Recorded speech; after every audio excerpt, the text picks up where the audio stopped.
There is a fire that once swept across this land and changed everything it touched, and America has forgotten it.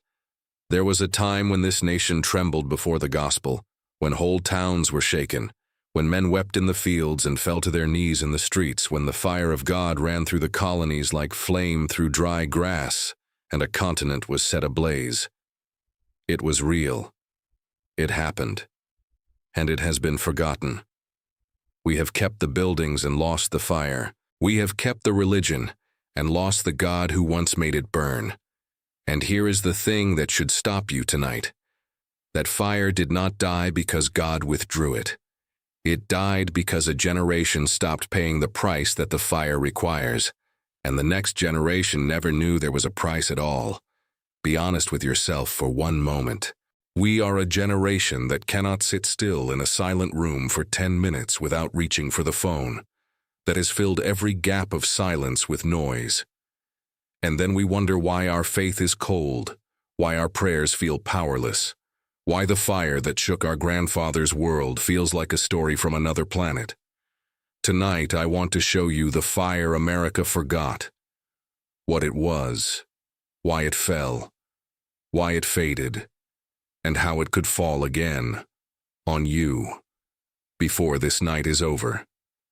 I am drawing on the fire and the spirit of John Wesley, the man who preached more than 40,000 sermons, and whose burning helped spare a nation from ruin, not putting words in his mouth, but carrying his burden into our generation.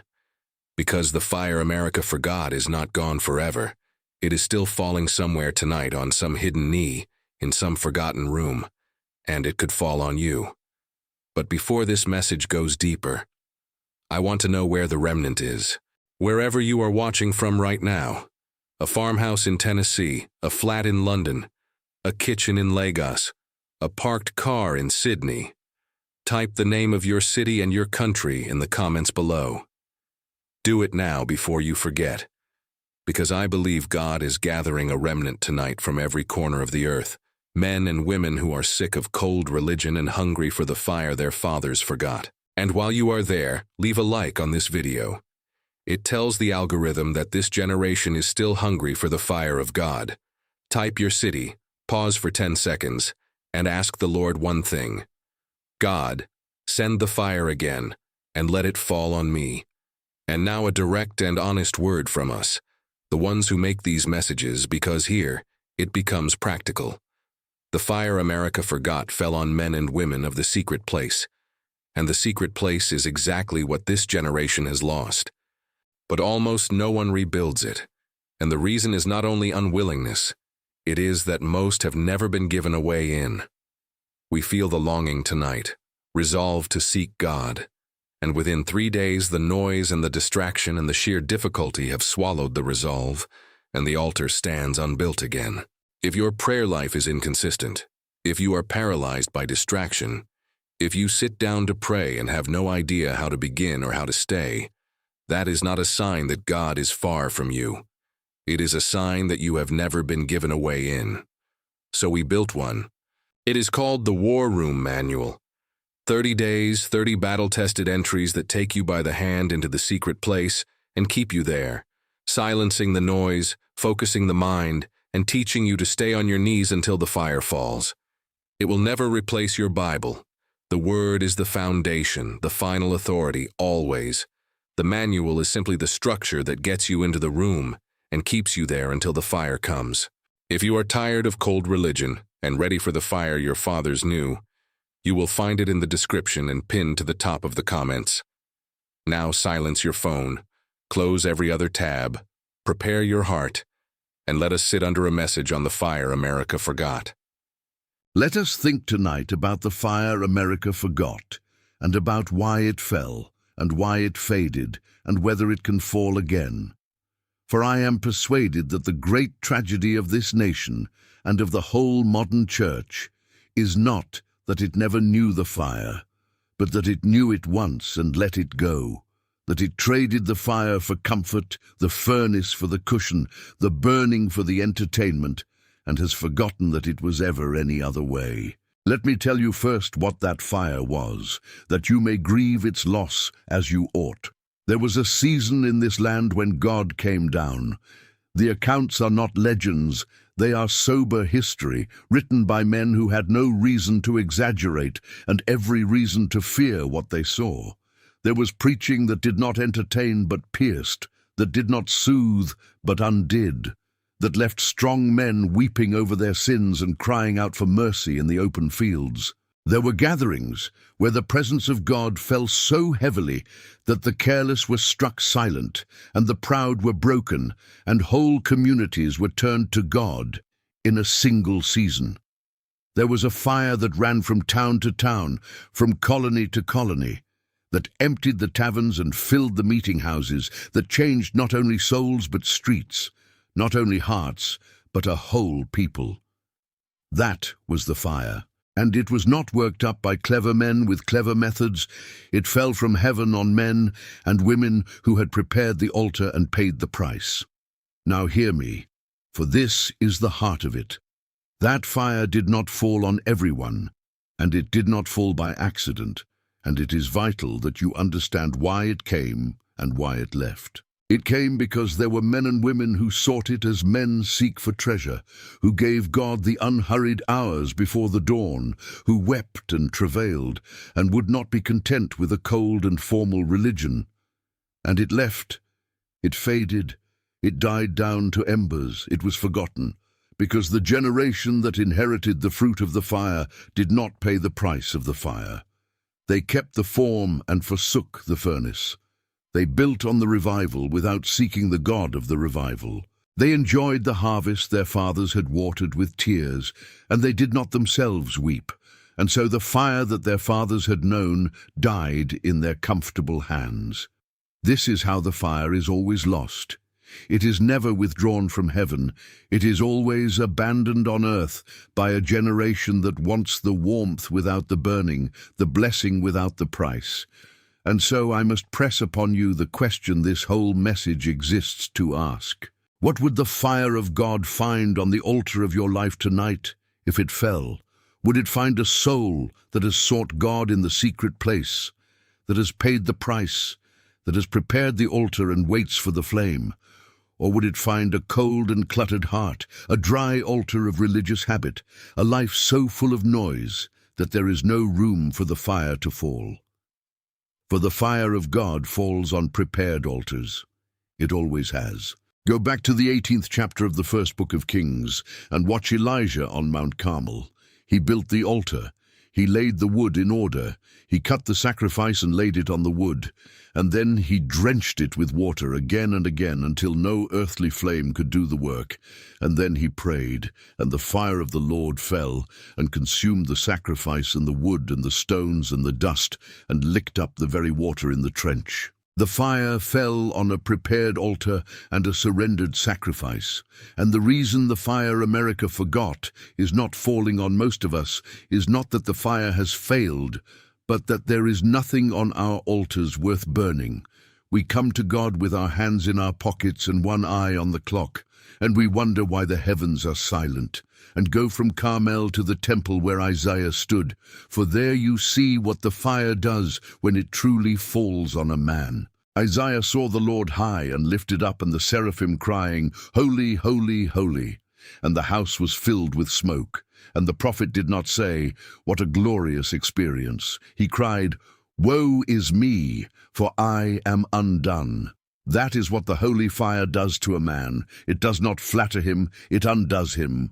It does not leave him comfortable, it shatters him before the holiness of God.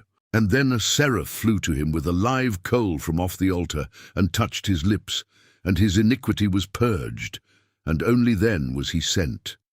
The fire that America forgot was a fire like that, a fire that undid proud men, that broke them, that left them crying, "Woe is me," before it ever made them useful. And the reason we know so little of it is that we want a fire that comforts without consuming, that warms without burning, that flatters the self instead of slaying it. But there is no such fire in heaven. The fire of God consumes before it commissions, undoes before it sends, and the man who has never been broken by it has never truly felt it. Let me tell you what this fire will cost you, for there is a price, and the comfortable preachers of this age will not name it. It will cost you your reputation, for the friend of God is a rebuke to a comfortable church, and the hour you begin to seek the fire in earnest is the hour you become strange to those around you. It will cost you your comfort, for the fire is sought in the hard hours, before the dawn, on the knees, when the bed is warm and the body begs for sleep and the soul rises anyway to seek the face of God. And it will cost you your very self, the proud, busy, self-important self that fills its hours with everything except God. This is the hardest cost, and it is the one almost no one will pay, for the self will not seek the fire. It would rather have a comfortable religion that demands nothing and burns nothing and changes nothing. And here is where the multitude turns back, for they will give God their Sundays, their service, their money, anything at all except themselves, surrendered and alone, on the altar where the fire falls. See why this fire must cost so much, for it is not arbitrary. The fire of God is the holy presence and power of God himself, and it cannot fall on an unsurrendered soul without being abused and turned to pride. The cost is the preparation. The death of reputation frees you from the fear of man that would have quenched the fire. The death of comfort empties you of the ease that would have smothered it. The death of self removes the great rival that the fire would have had to compete with. The cost does not earn the fire, for the fire is grace and cannot be bought. The cost prepares the altar on which alone the fire will fall. And this is why there is no cheap shortcut to the fire. No method that skips the price, because the cost is not a barrier to the fire, but the very doorway to it. Now I must confront the great obstacle of your generation, for it is the very thing keeping the fire from falling. It is the noise. It is the device in your pocket that has become a tabernacle of distraction, a portable altar of light and sound that demands your attention every waking minute and leaves no silence in which the fire can fall. The men and women who knew the fire knew it in stillness, in the unhurried silence of the secret place, and your generation has abolished stillness. You cannot be quiet. You cannot be alone. You cannot endure the smallest gap of silence without reaching for the screen, as a drowning man reaches for a rope. And so the altar stands unbuilt. The silence is never entered. The waiting is never done, and the fire that fell on praying men and women in ages past does not fall on you, because you have never grown still enough for it to fall. I do not say the device is evil in itself. I say it has become, for your generation, the great thief of the fire, the noise that drowns the still small voice, and part of the cost of the fire in this generation is the laying down of the device, the silencing of the noise, the deliberate creation of the stillness in which alone the fire falls. I must confront the cheap religion of our day directly, for it is the great enemy of the fire America forgot. We have built a Christianity designed to cost nothing, that asks no death, requires no surrender, demands no altar, no price, no self-crucified, a comfortable, convenient religion that fits neatly into an undisturbed life and burns nothing. And we have wondered why this cost-free religion has produced a fireless church, but the two go together. The cheap religion that costs nothing produces the cold experience that knows nothing of the fire, for the fire of God was never cheap, and the religion that refuses the price forfeits the fire by the very nature of the case. We have wanted a Christianity that costs us nothing and gives us everything, and we have gotten instead a Christianity that costs us nothing and gives us nothing.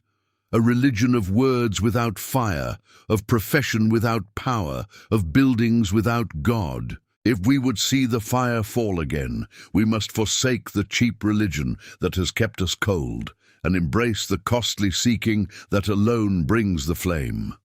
Let me show you the terrible pattern by which the fire is always forgotten. For it has repeated itself in every nation and every age, and it is repeating itself in ours. The fire falls on a generation that sought it with tears and travail and paid the full price for it.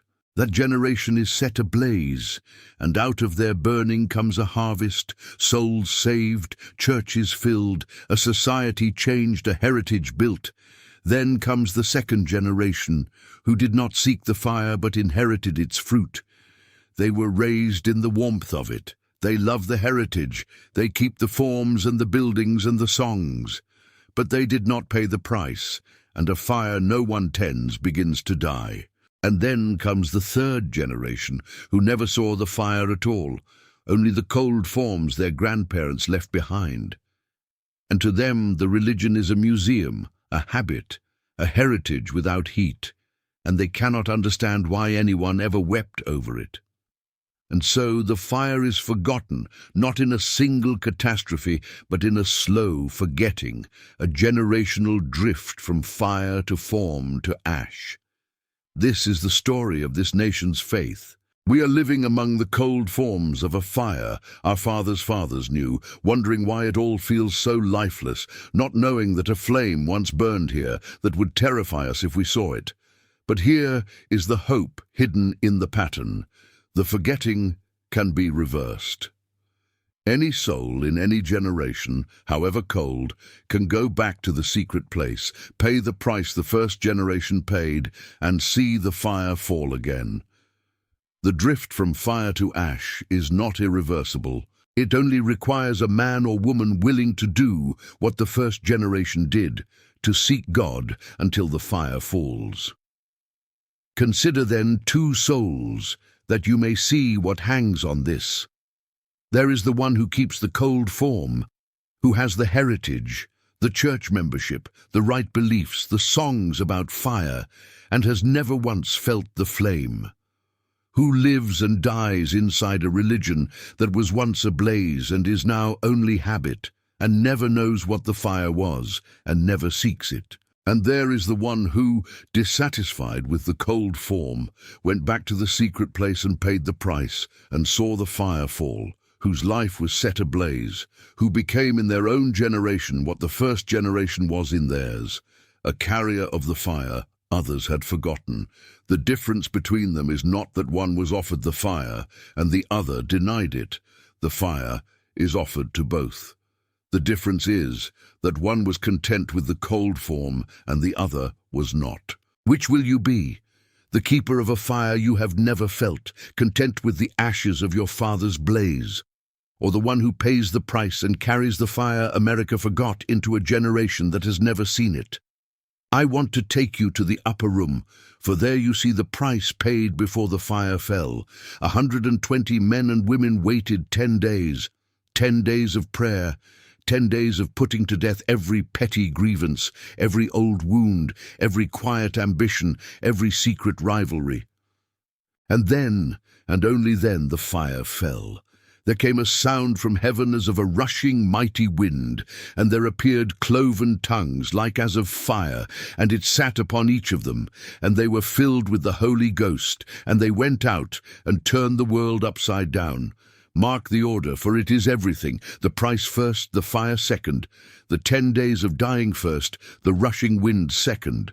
We want the fire of Pentecost without the upper room, the tongues of flame without the 10 days, the power without the price. And there is no such thing, for the fire fell on a company that had paid, and it falls still only on those who pay. And I am not the only witness. The whole history of this very nation, and of the awakenings that swept it, cries the same testimony. The great awakening that shook the colonies did not begin with clever methods, but with men who agonized before God. Jonathan Edwards, whose preaching made strong men grip the pews as though they felt themselves sliding into hell, fasted and prayed for days before he ever opened his mouth, and his power was the overflow of his secret life with God. George Whitefield crossed the ocean and preached to tens of thousands in the open air, and the fire ran through the colonies behind him. But Whitefield read his Bible on his knees and rose early to seek God in secret. And across the water in England, Wesley himself rose before dawn to seek God while the world still slept. for he had learned that a man's public fire is only the overflow of his secret seeking. These were not men of another order than you. They had your flesh, your weakness, your love of comfort and sleep, but they paid the price the fire demands, and the fire fell, and a nation was shaken. The God who sent the fire then has not changed. The price they paid can still be paid. The fire America forgot can be remembered and sought and known again. And let me press upon you that the fire does not fall to make you great, lest you seek it for your own glory and so never receive it. The fire of God does not fall to fill your platform, to magnify your name, to make you admired among men. It falls to make Christ glorious, that he may increase and you may decrease. Any man who seeks the fire for his own platform will never receive it. For God will not lend his holy flame to the ambitions of the flesh. The fire falls on the broken man who has died to his own name and lives only for the name of the Lamb. So search your motives tonight and ask why you want the fire. Is it to be admired, to be noticed, to feel something? Or is it that the name of Jesus Christ might be lifted up in your generation as it was lifted up in the awakenings of old? The Lord knows the answer, and he sends the fire to the soul, whose answer can stand the searching gaze of heaven. And let me tell you what the fire does to the few who receive it, for it is the very thing this nation has forgotten is possible. When the fire falls on a man, it does not make him comfortable in the world. It makes him a stranger to it. It burns away the love of ease, the fear of man, the craving for approval, and leaves in their place a single holy passion for the glory of God. Wesley himself once said that he felt his heart strangely warmed, and from that hour he was never the same.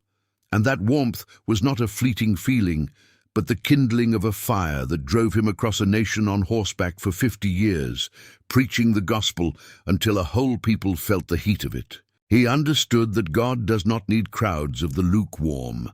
He longed rather for a company of men and women wholly set on fire for God, knowing that a handful of such souls could shake a nation, while a multitude of cold professors could not shake a single street. That is the fire America forgot.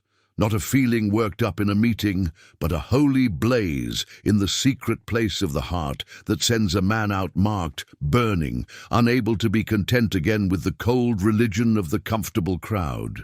Have you ever felt that fire? Or have you lived a Christianity that an unbeliever could imitate without difficulty? All the words of fire and none of the flame. For the day the fire truly falls on you, it will show, and the world around you will know, because no man is set ablaze by God and stays the same. I would not lay all this cost upon you without showing you the glory on the other side, for the fire is worth infinitely more than everything it costs. What you surrender to receive it, your reputation, your comfort, your very self, is nothing, less than nothing, beside the surpassing worth of a life set ablaze with God. Ask any soul that ever paid the price and received the fire whether it was worth it, and you will hear the same answer every time, 1,000 times yes. The reputation you lose, you will not miss, for the approval of God is sweeter than the approval of men. The comfort you surrender, you will not mourn, for the joy of his presence eclipses every ease the flesh ever craved, and the self you put to death was the very thing keeping you cold. There has never been a soul that received the fire and counted the cost too high. Better to be ablaze and to have paid everything than to be cold and to have kept it all. And do not look at this cost and despair as though it were too great for a soul as weak as yours, for the fire and the strength to seek it are both the gift of God. The death of self that the fire requires is not a work of your own willpower, for the flesh will never crucify itself, but the Spirit will put to death the deeds of the body in the man who yields to him. The very hunger you feel tonight for the fire is his hand already upon you, drawing you, for no man seeks the fire whom God has not first stirred to seek it. So you do not stand alone before an impossible cost. you stand before a God who calls you to the fire and supplies the very strength the calling requires. Bring him your weakness, your divided heart, your love of comfort, your addiction to the noise, and ask him to do in you what you cannot do in yourself. The whole of it, from the first faint longing to the falling of the flame, is grace, and the God who sets the price stands ready to enable the paying. You have only to stop resisting, to yield, to begin to seek him with what little hunger you have, and to trust his grace to carry you the rest of the way. And do not tell yourself you will seek the fire someday, in some more convenient season, for that is the very lie by which the fire is always lost. Every day you delay, the altar falls further into ruin, the heart grows colder, the noise grows louder, the capacity for the unhurried seeking withers further. The fire is not easier to seek at 60 than at 30. It is harder, for the heart has grown more set in its comfortable ways.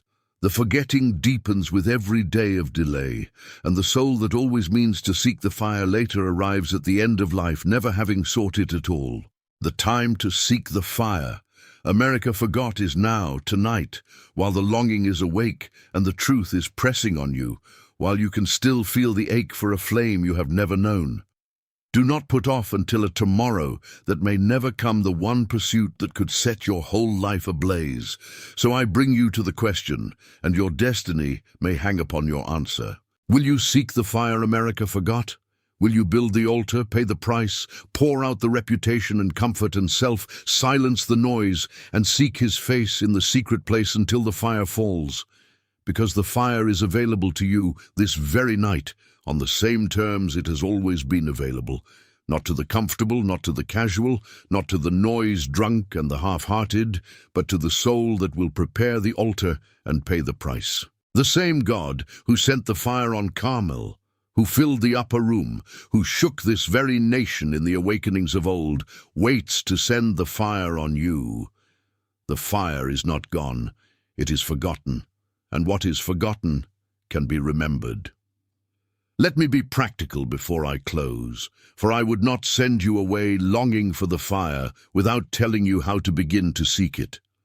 Tonight, before you sleep, get alone with God, even if only for 15 minutes. Get to a quiet place, on your knees if your body allows, with your Bible open, and speak to him plainly. Tell him you have lived a cold religion and you are sick of it, that you long for the fire your fathers knew, and that you do not know how to pay the price, but you are willing for him to teach you. And then be still and wait, for he draws near to the soul that waits on him in earnest. He will put his finger on something, an idol, a comfort, a resentment, the noise you will not put down, a reserved corner of your heart. Do not argue, surrender it. Then tomorrow, before the phone, before the news, before the noise of the day, open his word, and let his voice be the first voice your soul hears, for the fire falls on the soul that is shaped by the word. And then build the altar in your home that the modern church has let fall into ruins, stone by stone, day by day, giving him the first hour or the first half hour, if that is all you have, and waiting on him until the fire comes.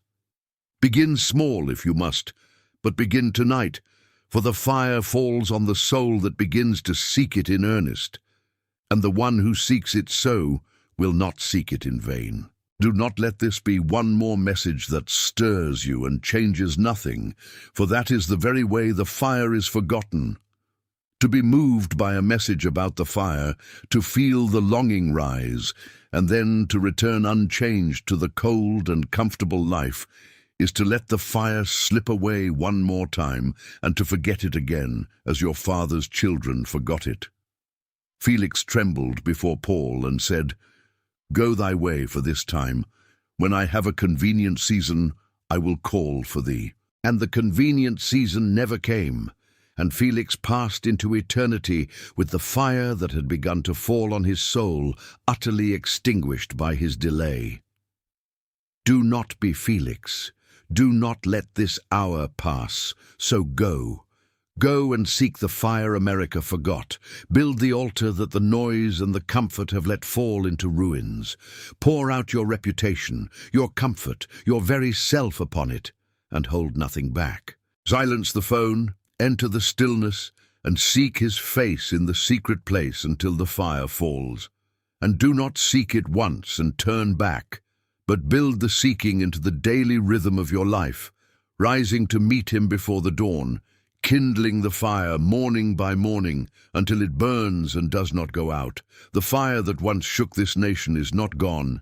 It is forgotten, waiting to be remembered by a people willing to pay the price their fathers paid. Let it be remembered in you. Pay the price, build the altar, seek his face, and do not stop until the fire America forgot falls again on you. In Jesus' name, seek the fire and do not stop until it falls.